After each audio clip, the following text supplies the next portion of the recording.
You'll hold 10 cartons that they gave you. Willie must have gotten how big Willie actually is. Perhaps the presence of Willie, but the Panthers looking at his imposing frame. I'm a 25-minute man. Oh, you got skill, son.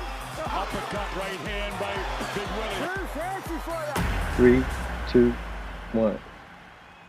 Welcome to episode number 25 of The Take with Willie and Ian. It is Willie and Ian. Gee, we're getting good at this Zoom thing, aren't we, Will? What is this? Is this our fifth time? Fifth week? 5 weeks in a row? It's terrible. No, it's more than that, I reckon. Oh, really? Oh, We're getting used to it. It's all right. Yeah. Just the norm now, isn't it? Well, we're brought to you by bettingsite.com.au. Thanks again to them. We've also got Yamaha at the bottom now. They've got the headphones, but I can't wear them because I had the cancers cut out from the old How is it? How's your ear? Mate, it's all right. I'll tell you what, we had... is that painful? Is that painful? Not putting when that in tough. your ear? Yeah, it's actually... It's stupid but question. we had a little session with my little boy in the park. We allowed 2 people in the park and ran him through some drills on Sunday. And yes. I was holding a bag, and then in one of the drills, when I was attempting to hold you back from one of the defensive drills, and you elbowed me straight in the ear. I didn't say anything at the time though, but yeah, that set me back. I forgot because you're like, sorry, let's just change drills. That set me back. Let's go a different drill now. Yeah. Speaking of things that aren't great, other than my ear, we just want to send our best wishes to Todd, the Wallaby legend. He had a horrific incident in the last couple of days where, he's been stabbed in a home invasion. It's just an awful, awful situation. And from all reports, he's up and around now. Yeah. We just want to wish him all the best. Yeah, wish you all the best, Todd. He's he's such a role model within the Tongan community as well. Like, he's played for the Wallabies, but he's Tongan. And all the guys, they've got so much respect for him. He was flying the flag in the late 90s, 2000s. He was the best Wallabies forward out there. So, prayers to you, Big Todd. Hopefully, I'm glad that he's okay, because that was terrible news. It's awful what they did. I hope they get that charge with murder and go straight to jail, those little pricks. Yeah, it's awful. And also Andrew Fafita as well. Speaking of, it's been a bad week for Tongan footballers, actually. But Andrew Fafita had that shocking injury where he had a swollen larynx and he's struggling to breathe. It's a bad look. But he's apparently he's had surgery and he's doing all right. So yeah, best wishes, Big Fafita. He's a good kid, man. He's a good dude. He's had a bit of a rough year, so this is not a good way to end it. Just get well, get back into preseason, and get back into it next year. So terrible way, man. As long as they're both all right, that's the main thing. Yeah. I think, we sort of make jokes about things every week, but there's nothing funny about what's happened there, and we really hope that they are okay, because that's... These guys have got families, mate. They're all family men, first of all. They're football players and all that kind of stuff later. All right, so let's go into, speaking of things that are truly awful, the Parramatta Eels, William. They are... Yeah, not good. They stink. And I'll tell you what's happened at the moment. Whenever sides are winning, then things get pushed under the carpet and nobody ever talks about it. The Eels have had 4 pretty average losses in a row. All of a sudden now they're in the press because apparently the wives are upset because such and such has got a bigger room, and they're reporting all of these things that, there's off-field dramas. And now, how much of this is actually... Do you reckon how much of this is actually a drama, and how much is this people trying to look for reasons why Parramatta are playing so badly? It's a little bit of both. I know for a fact, probably about 10 weeks ago, I spoke to someone at Parramatta who's playing in that team, not happy with what's going on. It is internal with amongst a few players. That's definitely happening. I never thought it would affect the way that they were playing, because at this time they were, coming 3rd or 4th or something like that. So it's obviously, this is before the lockdown, so it's come to a head now. Obviously players aren't getting along that well, but I never thought it would, even if things happen like that off the field. I've never been in a team where people just didn't like each other flat out, and it was both open. I've never been in a team like that, so I wouldn't know how to deal with it. It'd probably be up to the leadership group there and the coach to fix that if it's out in the open. I'm not sure it was, but maybe it is now, especially living with each other, being with each other every day. That's a good way to sort it out. Or if you just say, if you were pissed off with someone, then you're with him every day and you probably front him. Well, that definitely does magnify issues, because if you think about sides that are, that are getting on really well and it galvanizes a team, it's like you're on a big holiday, you're hanging out, you're doing all the things together. But if there's tiny little issues, then that's going to magnify them to a level where they just, I don't know, do you deal with them as a group, or do you wait for the individuals to sort out their problems with the individuals? If I was in a team like that and I knew two individuals weren't getting along, the leadership group would sit you down and sort it out. And there's things going on that's bigger than you and your little tiff at the moment, your personal little thing that's going on. You're trying to win a premiership. You can do what you want after the season. You can deal with it then. And I just don't think the leadership's there in that club. That should be from the coach. And if the coach doesn't know, he should know. Because if he has that relationship with his players, the coach would find out. You know what I mean? Like guys like Wayne Bennett, Craig Bellamy, all the good coaches, Trent Robinson, they find out and they get to the end of it and they sort it out before it gets to anything like this. But I'm not blaming that little riff. But it's sometimes subconsciously could eat at you all year. And then like when you put them in this, everything magnifies. Have a look. You're in each other's pockets. It'd be awful if you didn't like someone and you're in the same sort of playing group. You know what I mean? It's sort of you build that sort of rift. And that's what sort of looks like it's happening. But it looks like it's gone from that carried onto the field. They don't look like they're interested. It's like they're coming 8th, 9th, or 10th. It's like, if we fucking lose, who cares? Let's get out of 16th, the way they are at the moment, the way they're playing. Let's just get this shit out of the way and go to Vegas. No, Vegas, nothing's happening. With not the whole team though, just bits, just splinter groups. So you started off with, you had enormous success, like unusual amounts of success to walk into a side that was as good as that Canterbury side was in the early 2000s. And, and then when you left there, you had mixed success at different clubs, but you went through some pretty lean years with a couple of different clubs. Was there ever a time where the players, obviously they're under a huge amount of pressure in terms of there's media stuff, there's internal stuff. Have you ever seen a team turn on each other in that way? Like that seems to me an unusual circumstance to have blokes that have done the preseason and everything together to start ripping into each other. Yeah, as I said at the start, I've never seen any teammate dislike each other that open, where they're like, you can't be in the same room as each other or anything like that. And I was at Manly, where DCE and Brett Stewart, they were supposedly a rift. No, they got along. We went out for lunches. We had beers together after the game. There was nothing. They just kept it professional. That's the thing. You got to keep things professional, even if you don't like the bloke. You know what I mean? I've never seen anything like it. And that's what I'm saying. I think it's up to the leadership group in that club to sort that shit out within the players, because the players would know about it. You know what I mean? This is all on the players group. Like big clubs, good clubs that are tight with each other would sort this shit out straight away, because everything's out in the open. It's funny too, isn't it? Because if you look at a club like Parramatta, they've had success, but they haven't had a lot of success. And all of a sudden they've got a number of players. The salary cap is what it is. People get paid money, and that's part and parcel of having a salary cap. You got players that get paid more, you get players that paid less. But Parramatta have got a number of players that are getting paid good money, but they haven't probably brought the success that sort of price tag expects. And they're not the only team that does it, but they've got a number of mid-range players that are earning a lot of money. And they've got a lot of young players coming through that they're going to have to spend money to retain. Like Papali'i was on a cut price deal. That won't stay because people will be falling over themselves. The big thing with Gutherson for me is if you think he's a player that's worth 750, but you have to pay him $1 million because he's your marquee player, all of a sudden there's 250 grand that can't go to someone else. And there's a knock-on effect to that, because then other people start to think, oh, well, I should be getting paid this, Gutho's getting that. Now, there's no question he is the leader of that side, but should he be getting paid that sort of money just because he's a leader? It really does. It creates that mid-range side where people are getting paid money and it's really hard to control a salary cap.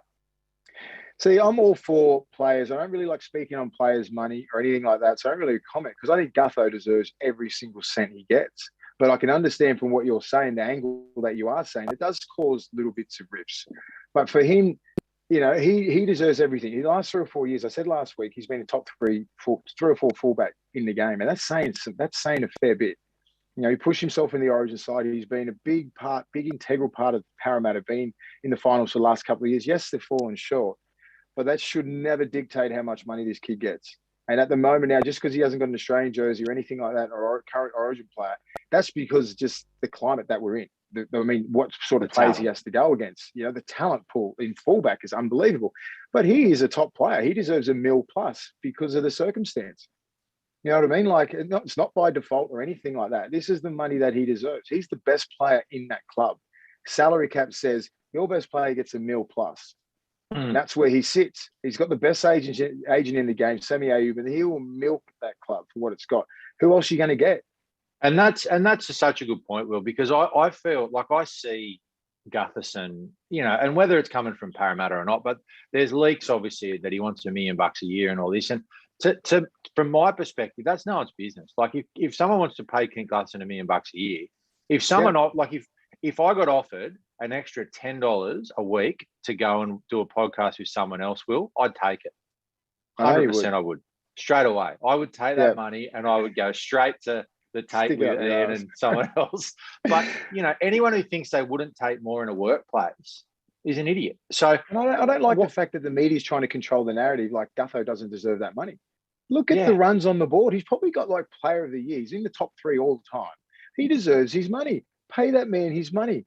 Every other player. This $1 million is not that. It's not like that. It's not weird anymore when they go, he's on $1 million. You're going to have one player in every club over $1 million. And that's what the salary cap is. Because the talent, just say our talent, you've probably got 4 or 5 stars in your team, superstars. So you've got to pay all the rest of free fucking role players. Do you know what I mean? So you got to probably have a winger on 250. You know what I mean? Like you're not going to really pay everybody like 400, 500 unless they're decent first graders. But your stars are going to get $1 million plus.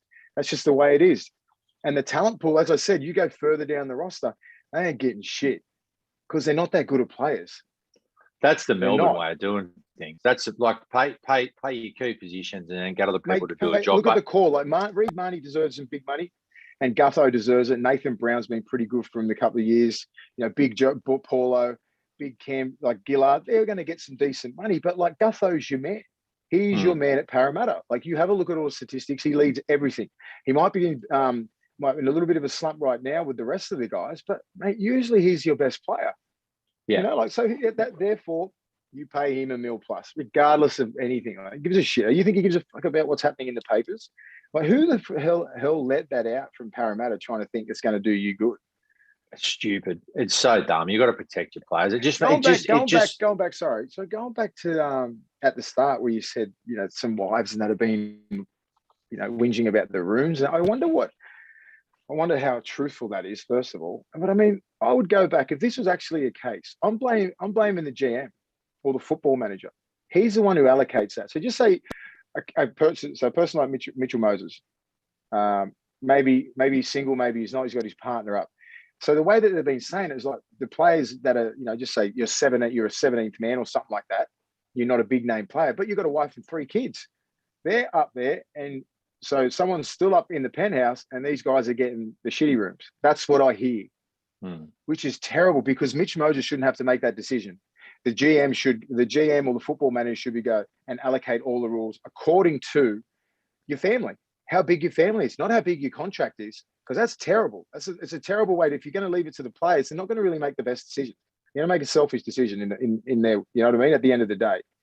And but they shouldn't.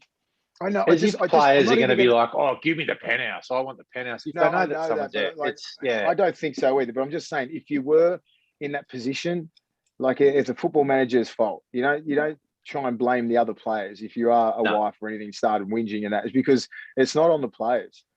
You know, like you get divvied all your room up and you got your roommates and the single blokes are hanging out together, and, you know, like married blokes, you've got that, you've got kids, you get the biggest room. You'd think if you were a player, if I was single, I had my partner up there, I'd be like, just give me a single room. 3 kids. If Marco Mealy's going there and he's got 2 kids, he's getting the biggest room. This is unprecedented, this shit. You know, it's different. Yeah. You're not going into, there's no hierarchy. So, like, you know, if it's happening at Parramatta, if that shit is happening and they're not doing that, God damn, that is selfish. I fucking hate selfish people. It's interesting too. We talked about money and contracts and things, and Connor Watson.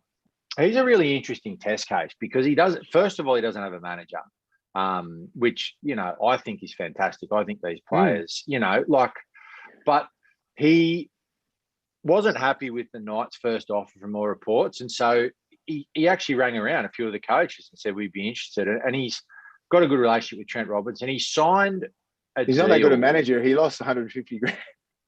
But you know what, Will? You know what he did, and he's taken less money. And we've talked about it before that players will take less money. The Broncos used to be like players will take less money to go to clubs that win, and the Roosters win. There's no question, and he is a really, really good signing for the Roosters. The way he has been playing, and he's a massive loss for the Knights. So what happens there? What does that say? What does that say about the Knights that are blokes willing to take unders to go to a club that's more successful? And would that deal have happened if there was a manager in his ear going, take the money, and they're not thinking about his football? Yeah, I think it's great from Connor Watson what he's doing, with no manager, but it doesn't reflect good on Newcastle. Back to the original one, it doesn't really reflect that good. They've got all the facilities up there. They got a great squad. They've got a squad that should be higher than equal 8th or 7th or whatever they're coming. They should have a dead set shot at the premiership or a top 4 spot if they're fair income. You know what I mean? But they've underachieved, and maybe he's just seen something where he's been at the Roosters and the coaching from Trent Robinson, the culture at the Roosters where you're supposed to win, and he's probably just sick of turning up and not knowing what team that turns up. Where what team turns up when you put that Roosters jersey on, you put a Penrith one, South and Melbourne, what team's turning up. So he's probably, and he's not from Newcastle.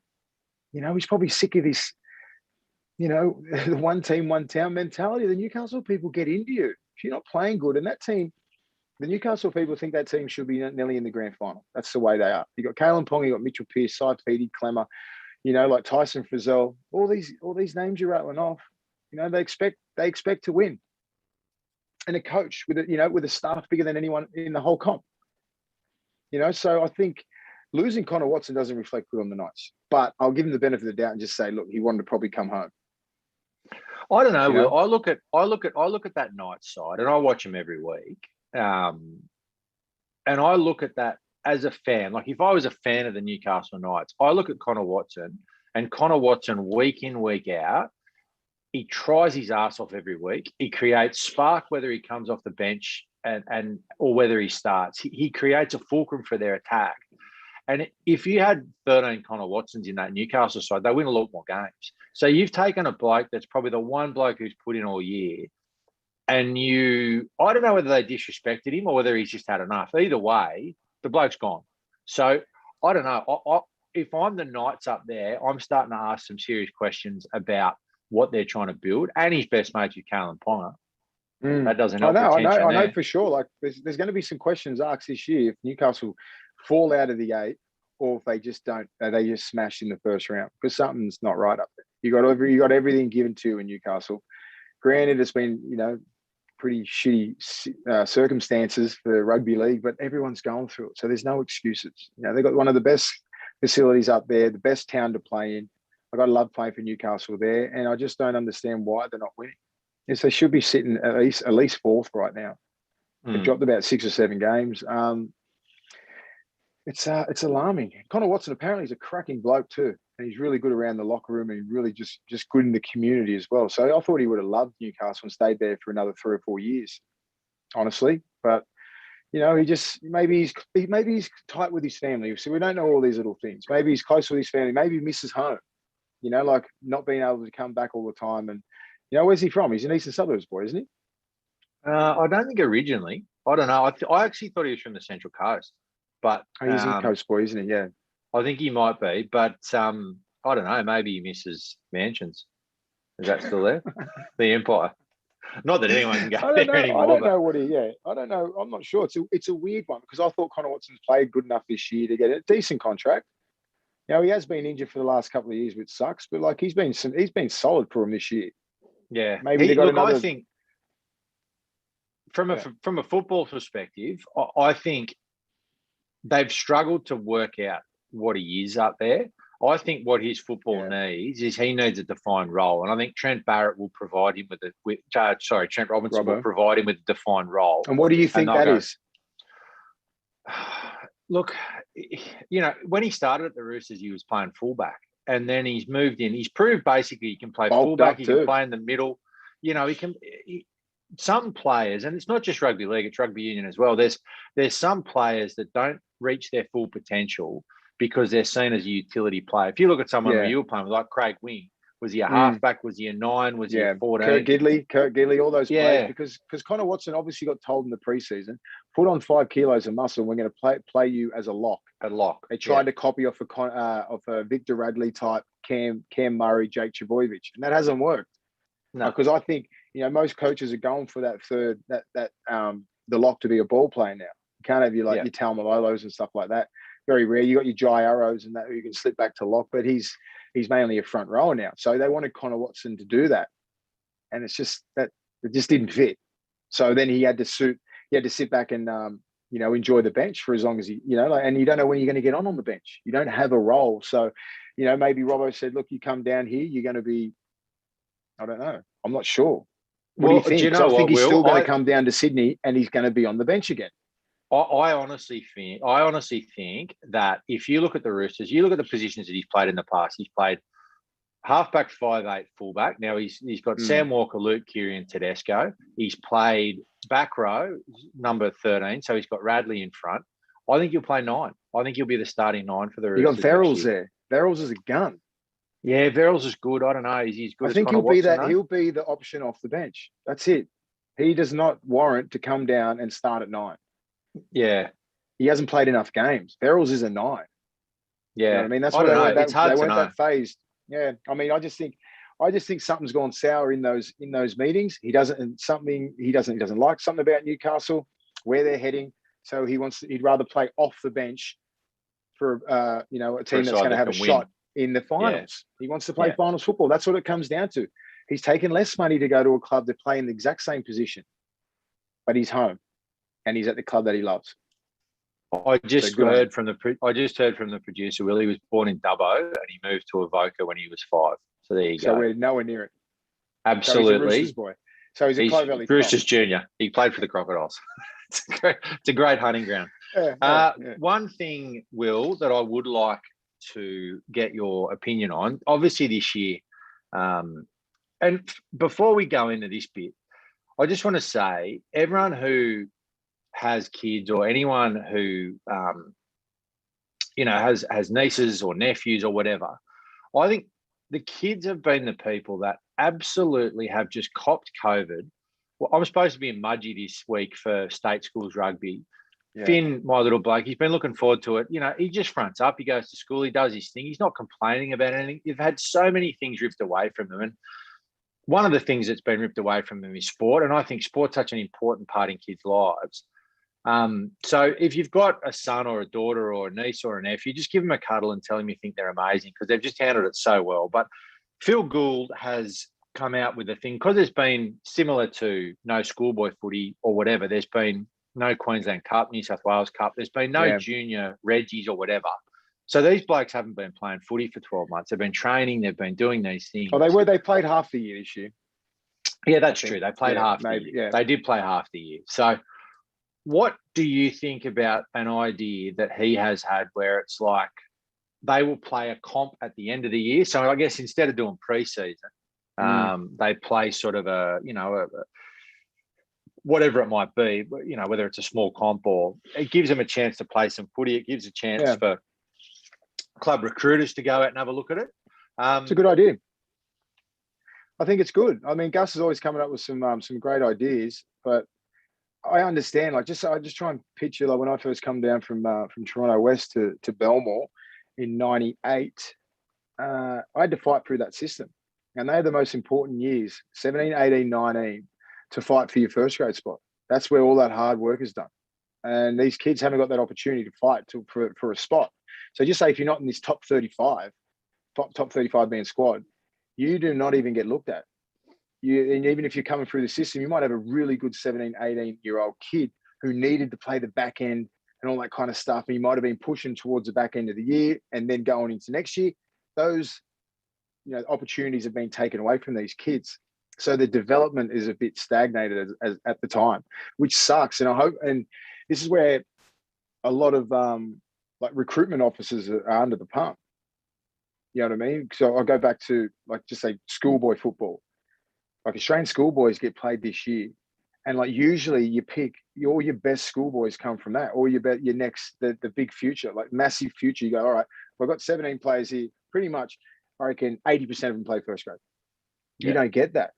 You don't get those trials. You don't get all the recruiters and the managements usually go down to Lyle Peacock in Toronto, and that's where the CHS trials are. Or they go to CCC, and then they all combine. It's massive for these kids.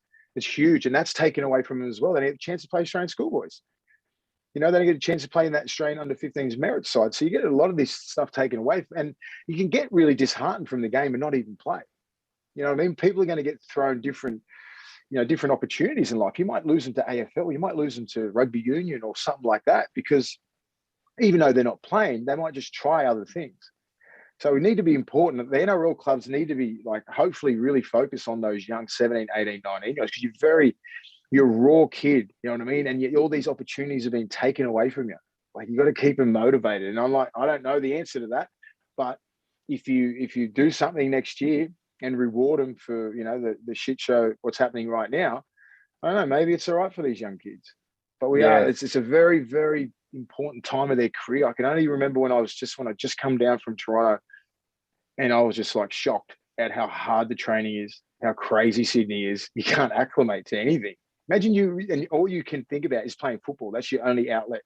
Most kids want to go home. They want to do this, but your main thing is football, and that gets taken away from you. You might go home. If you're a country kid, you're going home. Yeah, for sure. Do you know what I mean? So you need to be it's really important. And that's where the development officers and the recruitment officers, they'll earn their money this year. And it's true too, because there's so many blokes that I was coming through with that in those formative years, sort of 17, 18, 19, had injuries and never really got back. You almost need those years to be really a flow on into what you're doing now. And if you have a little setback, then I'm not talking about myself necessarily, but I blew my knee straight out of school, and that put me a year behind everybody else because I was out. So sorry, just imagine if you're a young kid now and you done your ACL round 10 or round 1. Yeah. And then you can't go to, I'm not sure. It's just you got nothing. It sucks. You got no car. There's a lot of variables in there. I've seen, no one had it. There's only one person had a car when we were younger. We all should jump in that. Imagine if he's gone. You catching buses and trains and that everywhere. Then the COVID stuff is hitting. So it's not ideal, but everybody's going through it. I mean, if you're going to make it, you're going to make it. You got to be dedicated in every aspect. But it's very hard. These kids are going through a hard time from under 10s all the way up to, reserve grade, first grade. Yeah. I mean, I hope to God you never hear any NRL player whinging about how hard it is. You get to play your sport up there on the Gold Coast, sit in the sun, and all you got to do is play, turn up the train, be a good human, and get paid. That's the dream job in Australia at the moment. Yeah, you know what I mean? It's true. We're all stuck here. So they've got, it just sucks. It would suck being a young 17, 18, 19-year-old thinking that you're nearly close to first grade and then bang. Another year. Stay positive. Yeah. Yeah, and I think that's important. I think, everybody does need to stay positive. And what we would like to say. How to have role models and mentors at that age as well. It's very important that the senior players play some sort of role with these young kids. It's very, very important. If you got a phone call from a Tyson Frizzell or a Daniel Saifidi or Payne Haas and all that, try and encourage you. You know what I mean? To say that, to stay on that stay on the path. Because a lot of these kids will go off the path. It's very easy. It's very harder easy to stay on. Yeah. All right, William. Well, what we have got this week, we've got the big fella's back. He's had the birth of his child. He's basically had no sleep for the last 2 weeks. He looks awful. No, he looks all right. Thanks to bettingsite.com.au. Harry, welcome, mate. Congratulations. We haven't spoken to you face to face since. Guys, it's great to be back. Harry. Thanks for the well wishes.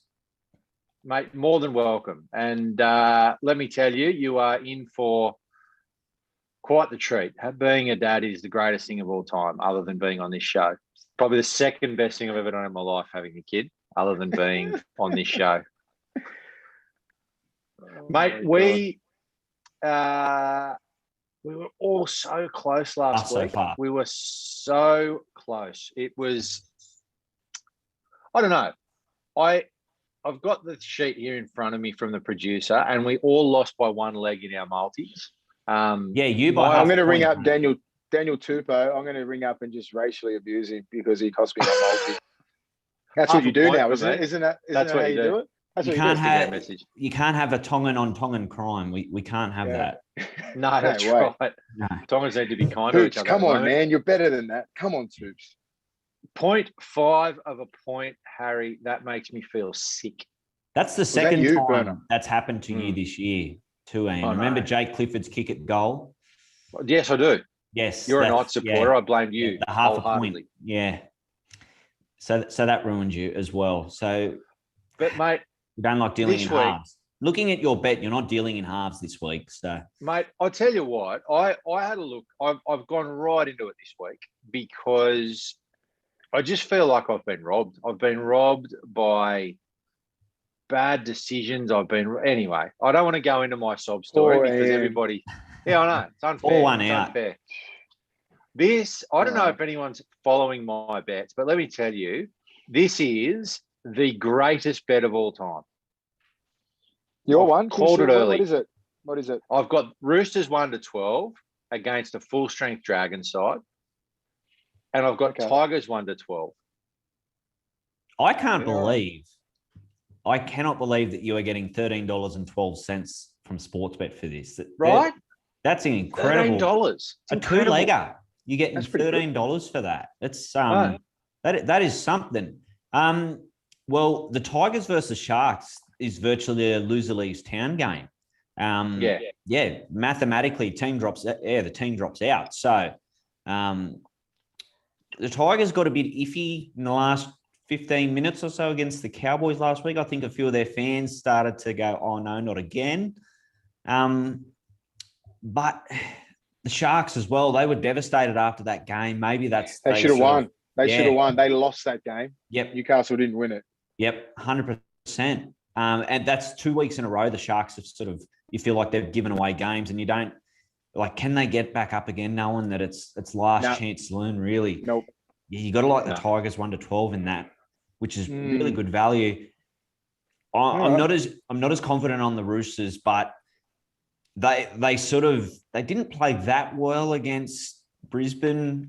Maybe they're sort of starting to run out of. They're running on fumes a bit now with all their injuries and stuff like that. So I think that's where you've gone with that. And No Radley. They're out of juice. no Radley either. That's the big one for them, is because when Radley plays, their attack is just so much better. And Anyway.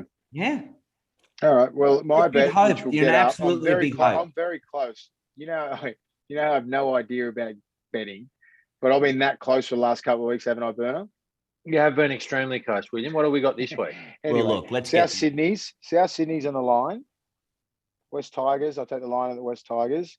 Total match points, Dragons and Roosters over 49.5.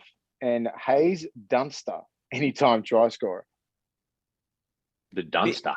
the Doesn't Dunster. even. What a name. Where Bit did I to pick that from? unpack I just went like that. Boom.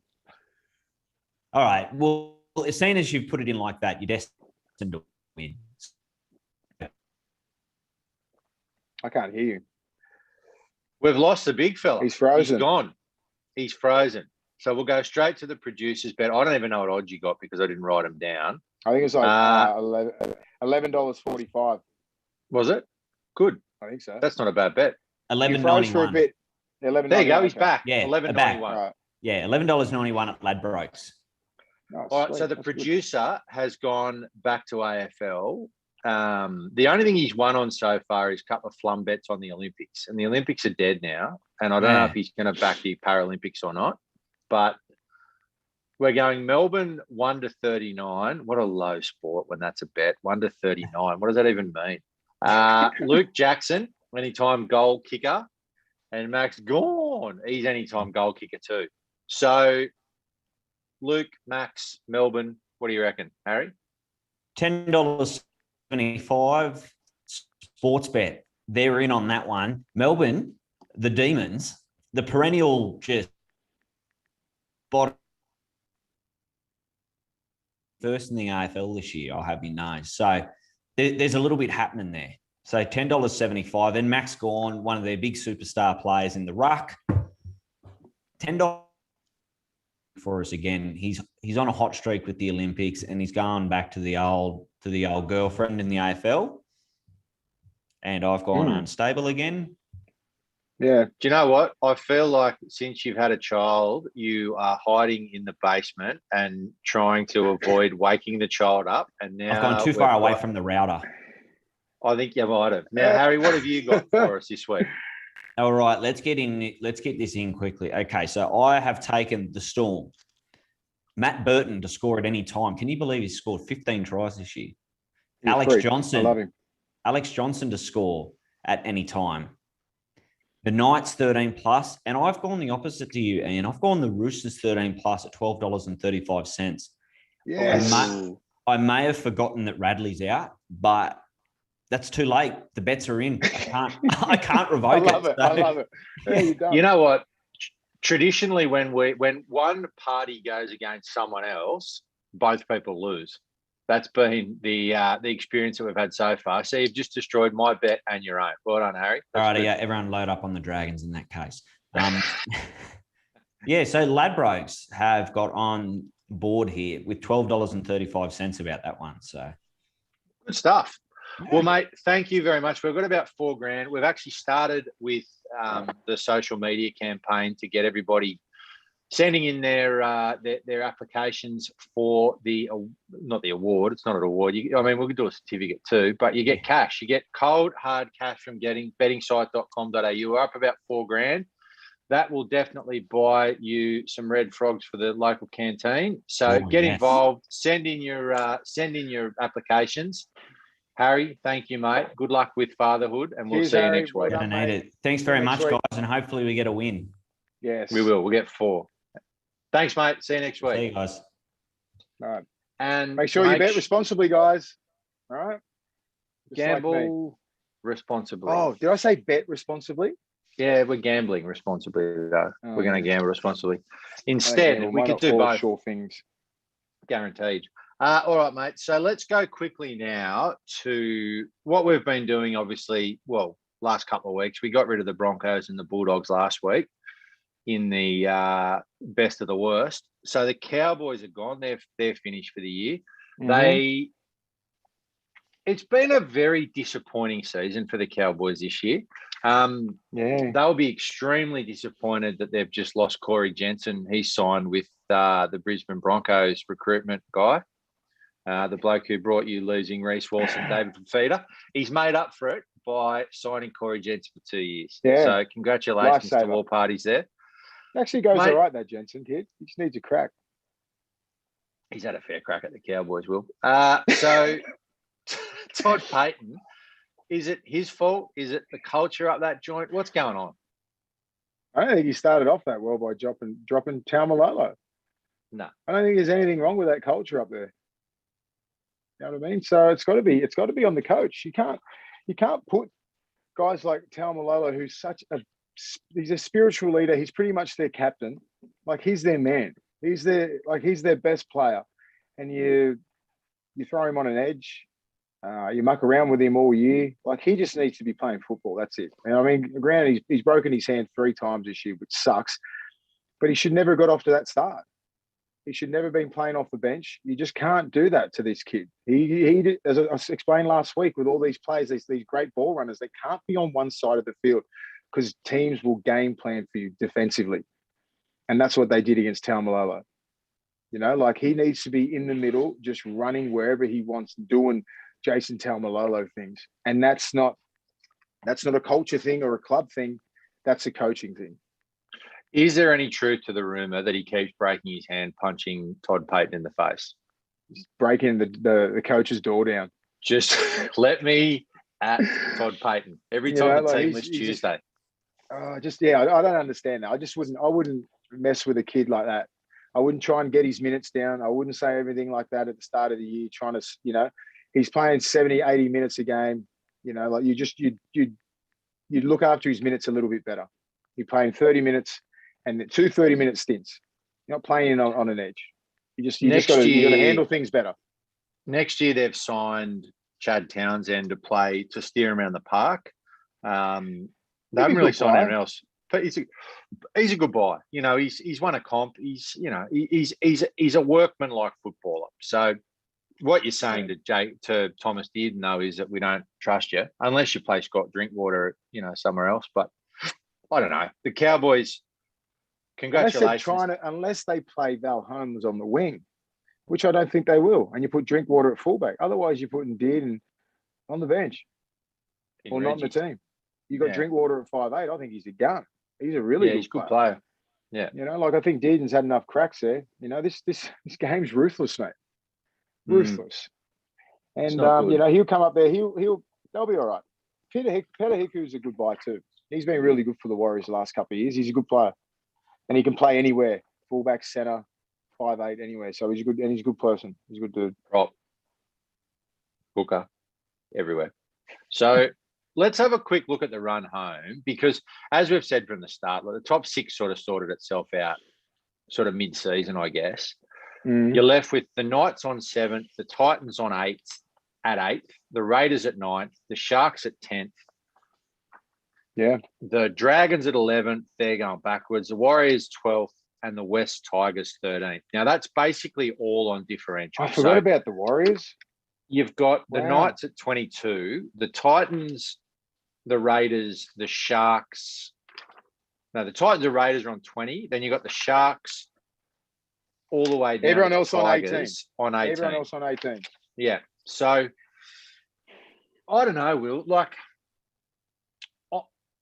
I can sort of see why people would say the top 8's too much, because there's sides that have lost more games than they've won that are sort of, that are pushing for this top 8. But I also understand from a TV perspective, they want to have as many finals games as possible. But there's no way in the world, whatever side finishes 8th is, and I've put this in a deck 7th and 8th. Computer. 7th and 8th.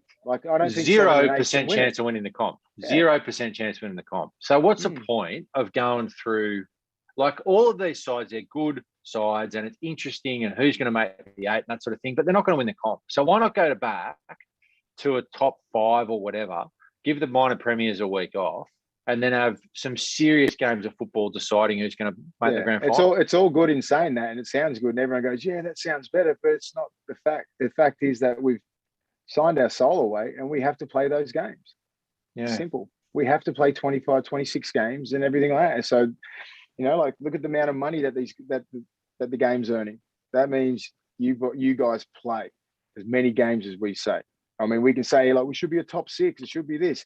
And then everything just gets longer, so the way it is now, I know it sucks because there's not 8 really good teams or 12 really good teams where, just say if we looked at those teams there, from 7 to 12, you're going, damn it.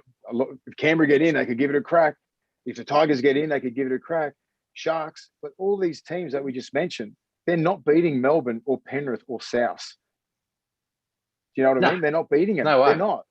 Simply, I don't think the Knights would have to have their best game ever to try and beat, to try and win that first semi-final. And if they do win that first semi-final, they're getting belted out the next, because those losers in the top 4 in that first round will come down and spank them the next week. That's the difference. Where if you thought, when you top 8, just say in the last 5 years, was pretty even. 8th could be, there was a couple of times where you're like if it was 1 versus 8 in that old McIntyre system, you're like, yeah, they'll give you a good crack. You maybe Melbourne against the Titans. You saw that happen. Yeah, it's horrific. And I think it's 40 plus. If I look at it from a fan's perspective, and I'm not, there's a lot of people that go to games and paint their faces and get, they're crying if their team loses. I don't personally get that. I love that people are, so invested in their team, but no, but I mean, there's other things in your life you probably need to get worked up about. But if I look at my side and my side comes 8th and I go, I'm going to a finals game, that the insert team here made the finals. Did they really though? Like they've limped in, coming to 8th, and they're going to get pumped in the first week. It's just the circumstances this week. I mean, this year. You know, I mean, you can't say that in the last couple of years. It's been pretty tight. You know, I mean, 7 and 8's always a little bit iffy, isn't it? A little bit. Like 7, 8, 9, 10, 11, 12. I mean, I've been in this position before where you're fighting for these last couple of games to try and mathematically win get in the top 8, but you're there for a reason. You're mediocre. You're a 10 and 10 side or even less, you know? When did the top 8 start? When you were playing, like when you first started, was it top 8 then? Yeah, it's always. I think when it all come together in '98, that's when the McIntyre system started. I think. Yeah, right. That's what it was called. 1 versus 8 then, wasn't it? 1 versus 8. They didn't follow the AFL. Second versus 7. Yeah. It was only till the last couple of years. It's been this new way. Well, you kind of, I mean, I actually, now that I think about it, I actually prefer that system because you get rid of the shit side straight away. Not shit sides. That's not disrespecting sides that make the 8. Congratulations, everyone who makes the 8. But what it's given is the top 4 some advantage. If you make the top 4, you get 2 bites.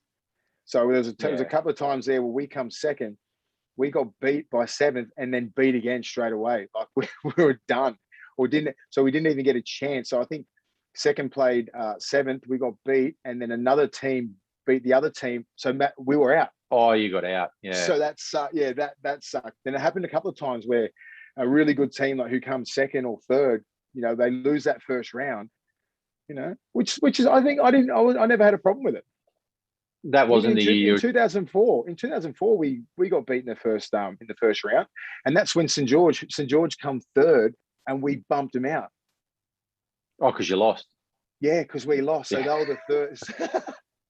So and everyone thought we were doing it on purpose. We don't want to lose. No one's to lose. Look, other thing as well, if you look at other sports, you know, they might have a plate and a bowl final. You know what I mean? If people really want to, why not have the top 4 playing off for a proper comp, and then you play your bowl, you get the Kellogg's. Play for the bronze medal. You bet the bronze. Have a bronze. It's no different, really. Play for the Panasonic bronze Cup. medal. That's right. Yeah. Bring that back midweek. Bring it back. So who do you reckon makes the 8? Looking at the sides that are in a chance with making the 8, who makes it? Well, I look at Newcastle, and I think they've got a very easy run home. Bulldogs, Titans, and Broncos. Very winnable game. So those guys, they shouldn't even move. It should be 7th all the way. Then you look at the Titans, Storm, Knights, and Warriors. You know, they're going to drop against the Storm, and and the Knights look like, you know, the Knights should beat them as well. But that's a 50-50 game. And then you got the Warriors. Depending on what the Warriors are like, if they win the next 2 games, then that third game, it could be all up. That's the only thing that's interesting at this time of the year when you talk about shit teams like this. You know, the Raiders. So the Raiders got the Eagles, the Warriors, and the Roosters. You know, they could potentially win most of those games. If you win 2 out of 3, it's probably not going to be good enough. And then the Sharks, Tigers, Broncos, Storm, Dragons, Roosters, Cowboys, Rabbits, Warriors, Broncos, Raiders, Titans, Tigers, Sharks, Panthers, Bulldogs. You know what I mean? Like it's all pretty tough. So people who are trying to they're saying the season's over. These games they're fighting for a top 8 spot to try and salvage something during the year, because I don't know and even as go back to your first question, like what team could make a run? None of them. No. Do you think? Like, am I just talking out of school? No, genuinely no. I don't think the Warriors, the Tigers, Dragons. I thought the Dragons could have about 10 weeks ago when they were full strength. Now they lost Ben Hunt, McCulloch. They're done. The Raiders are done. Titans and Knights. And I still don't think those 2 can give it a crack. But I'd like to see the Knights and the Titans 7 and 8. I don't want to see it change because I think they have enough talent in their team to give. If they do hit a bit of form, anything can happen. Do you know what I mean? Like the Knights have got that team. You know, like you got a formidable pack there. You got a good 9, a good halfback, great fullback, good bench. Like they've got the makings of a good team. They just haven't put it all together because of injuries this year. You know, but I look at Titans, I think the Knights. I want to see what Fafita does. I want to see Fafita and Big Tino and you know, Jared Wallace and all these big names. I want to see him stand up when it's something's like when it's worth it. I want to see what they got, the Fodawaker and all these blokes. I reckon the Tigers potentially should win. Yeah, I think the Tigers got a good run. Yeah, the Tigers have got a good run. So if they win 2, it'll probably go down to 4 and against. I don't know. If sides are getting decided in the top 8 on 4 and against, it's, Well, that's what it it is. is. Twice in my career we got done in 4 and against, and that's when you go, damn it, why did we let those 2 late tries in round? Yeah, 10? why did we switch off? Yeah, push you up 30, and it's just like 30 to 18, you're fine. That's when all these little things, Mad Monday, just start creeping up. Going, oh, remember we were 42-10 up, and it ended up 42-30. Then that's when the 4 and against starts smacking you in the face. Remember when I had the penthouse suite and you didn't? Remember when Do you remember that? Remember that? You and your 3 kids in the dungeon. And I had the suite, and I had the penthouse, and I have no kids or wife. Do you remember that? In the basement with Harry. Because I'm on $1 million a year. Because I'm on $1 million a year. $1 billion. All right, William. You know who should be getting $1 million a year? Who's that? The big boys. Yes. Nice.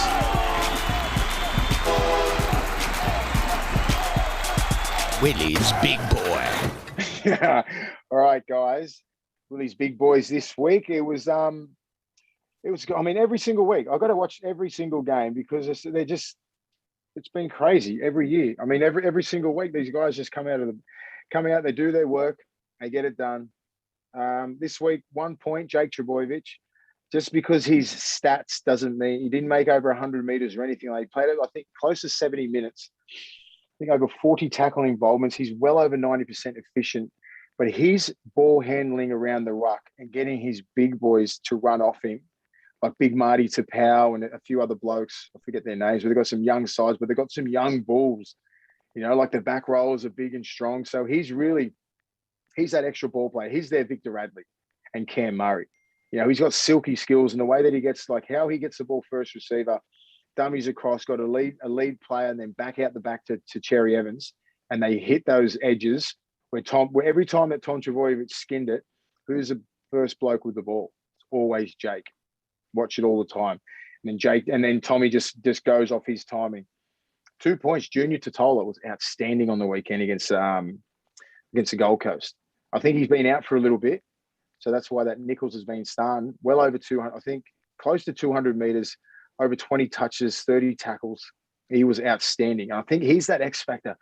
You know what I mean? Like he's that X factor in that pack with good leg speed, good late offload, and he could pass the ball. So if they start playing as a team, they're the ones that might give it to the Storm. We'll touch on that, in the semifinals and stuff. But my 3 points, Isaac Liu for the Roosters. You see him play? We came well over 200 meters, like I think 70 minutes. I don't think people understand the minutes that these guys are playing in the middle is ridiculous, and how quick the game is, and what is asked of these middlemen. People wouldn't understand it unless you played in the middle. So I understand it better than anyone. The work that these guys are getting through, and the quality of work, the efficiency of their tackling is all have to be over. I know they have to be over 90%. So people at home, like you don't just make a tackle.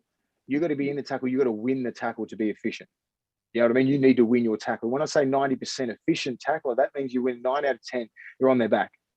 Like it's ridiculous. And all these guys that I mentioned, I take into account everything like that. These guys are animals, man.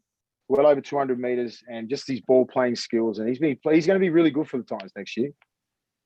So definitely. that's the big boys for this week. They've been outstanding all year. But there's a different mix this week. Well, yeah, it is interesting because the leaderboard at this stage, it's got Payne Haas on 19 votes. It's got James Fisher-Harris, who's had a couple of weeks off, on 17 votes. And it's got Junior Paulo on 13. There's only 3 rounds to go.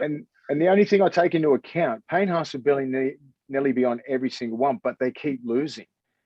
Yeah. Do you know what I mean? I've got to take into account that. Like he probably played a little bit better than Isaac Liu, but they won.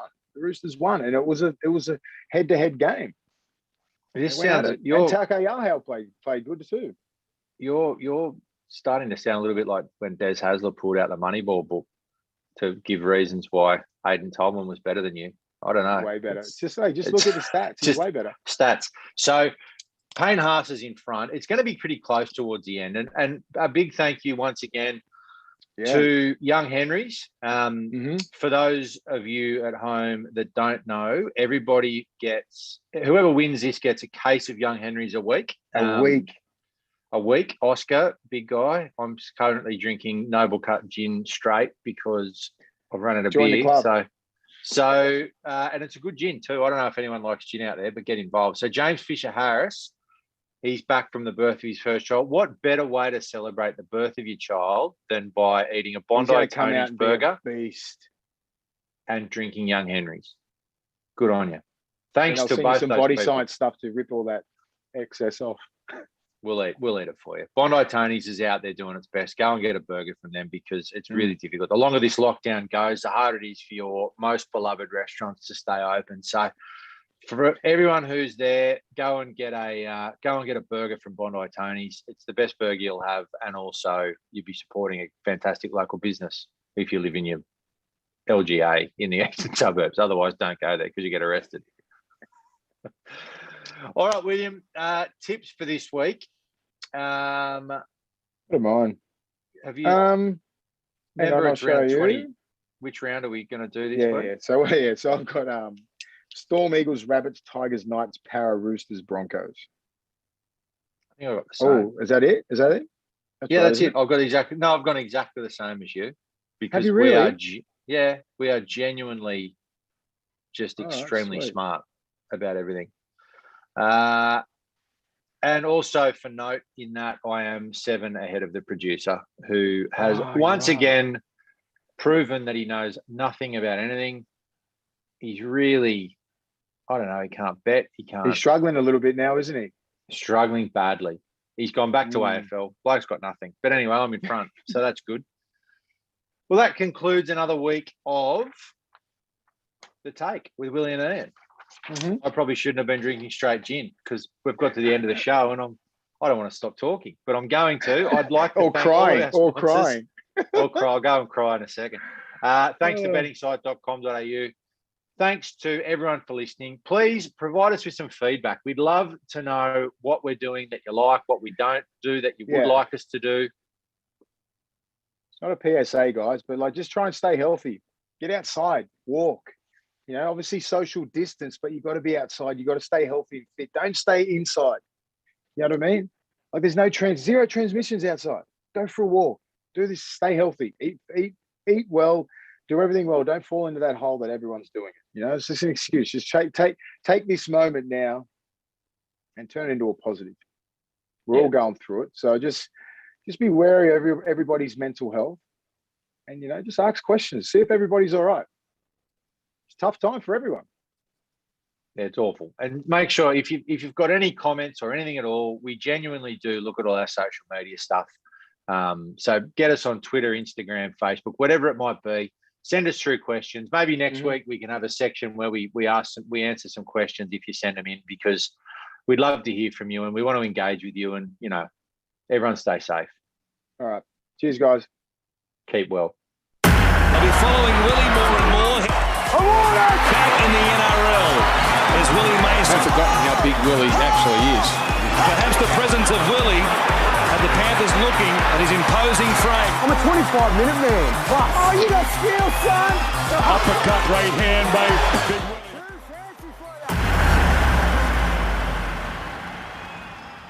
You've been listening to The Take with Willie Mason and co-host Ian Byrne. Produced by Craig Trewick, recorded and engineered by Zig Parker of Green Room Sydney, and presented by the Handshake Media Network.